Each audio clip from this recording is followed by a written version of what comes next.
Before the rise of Barack Obama, the best-known African-American leader alive was the Reverend Jesse Jackson.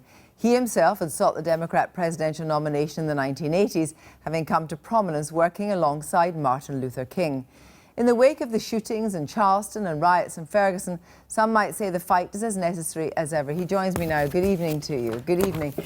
Sounds like a back-home fight. Oh, yeah, well, lively enough anyway. More details came through today of the young man killed in St. Louis, who the police claim was wielding a weapon. Do you think that the state of race relations is powerless in America now? Well, there's a radical reaction to black progress, and the argument is that black lives matter. 30 have been killed since Michael Brown was killed in Ferguson. The killing of Diallo in New York, 41 shots. And the killers walked free. The beating of Rodney King, those who beat him walked free. So people are saying we are 25 with 13% of the population, 60% of the jail population. We matter. We're number one in infant mortality, number one in short life expectancy. We matter. 1 in 3 young black men are likely to be incarcerated in some way, as you were talking about the prison property, as opposed to 1 in 15. Driving while black, walking while black, trying to get a job while black. There's a radical racial component that has risen now that is devastating. Now, your big push is for urban reconstruction. And there was so much expectation of Barack Obama when he came to power. I mean, you have been critical of the president. What more do you think he should be doing for urban reconstruction? I'll tell you what he has done. Number one, he came in office that month. We lost like 800,000 jobs. We've not lost jobs a single month since he has been president. Since he has been president, millions more have. But unemployment is still greater among the African-American population than the white population. It is, because rising tides don't lift all boats, and there are some patterns of race discrimination. But then there are more Americans insured than ever been insured before. He's brought Cuba back into the fold, some kind of agreement moving toward with Iraq. So I'm glad he won, and he had the two things he did that have been held up. One, the Affordable Health Care Act. The millions of Americans will not have access to health care, can't get it because of just an ideological resistance. He tried to put together a fast rail plan to connect people who live in the rural and urban areas. They killed it. So he's faced a headwind, but I think he's done an amazing job. What's missing is an urban reconstruction plan. Say that we bail the banks out, not linked to lending, not to reinvestment. So the banks are awash in capital. But people are facing homelessness. Yes, but what do you make of the hostility that still exists to black people in America? Every time it seems that there's a measure of progress made, there is a reaction. You know, we finally thought we'd hit that blessed day when we got 1865, we were set free after 246 years of slavery. And then after that came 4,200 lynchings, a radical reaction, and segregation. And we rebounded from that. Then we made another major move, right to vote, and Barack as president. Then there's been a reaction. And I think it's not just race, I might add. More young whites have been killing young blacks. Yeah. Let's go a step further. I think that the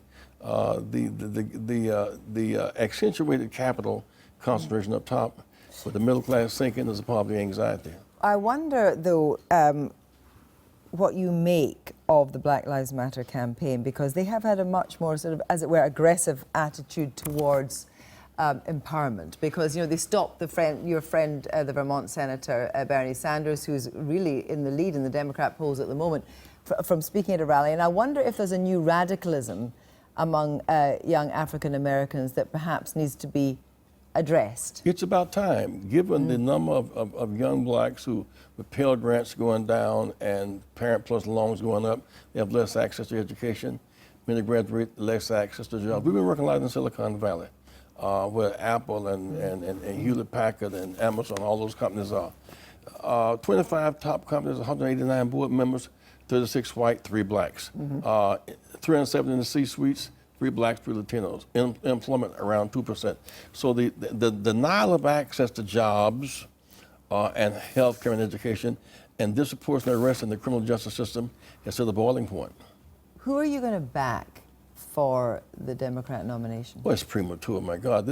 We act as if the election is this November. It's next November, and so it's premature. I know, but the reason I ask that is because Hillary Clinton is polling very well among African Americans. And I wonder if you think that she might do more to close the whole idea of the kind of racial wealth gap than Barack Obama's been able to do. I don't know. You know, President Barack Obama has faced the chilly headwind of resistance. I mean, Trump, for example, got kind of politically famous off of challenging his birthright. And then he made more waves, so they're going to put 11 million Mexicans out. Astonishingly, those kind of statements are gaining strength in the marketplace. Well, I'm going to talk to you about Donald Trump, this ending birthright citizenship. What do you make of the rise of Donald Trump? Well, there are those who believe President Barack Obama was not born in America, and he was. Those who believe you should put 11 million Mexican Americans out, and you can't. And it is almost as if it's difficult to explain. But he also deals with the fact there is this alienation between those few who have so much and those many who have so little. There is a wealth gap and an income gap in America that's real. And for some, he represents a kind of confidence. Now, we have a year to find out if it's valid in the marketplace of ideas. Finally, looking at the Confederate flag, which was clearly taken down after Charleston, but still exists in part of the Mississippi flag. It still exists on number plates. It is part of America's history.